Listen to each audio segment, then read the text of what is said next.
მორიგი მკვლელობა თბილისში გლდანში 70 წლის ქალბატონის საკუთარ სახლში გარდაცვლილი იპოვეს, როგორც მეზობლები ყვებიან, მოხუცი პოლიეთილენის პარკით იყო გაგუდული.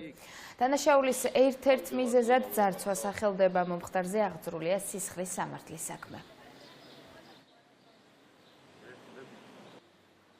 არ ვიცი, არ გამიგია, ამბობენ რომ ეს დილით დარო წავიდა, კარები დაკეტა, სახლში დატოვა. საღამოზე მოვიდა, კარებს ვეღარ აღებდა. შლანგიდან გამოსაცვლელი არისო და წინასწარ თურმე ერთი ორჯერ ყოფილა. არავისთან სადარბაზოში არ ვარ, მარტო მაგათთან ყოფილა და ვერ გეტყვით ვერაფერი, არ ვიცი არაფერი.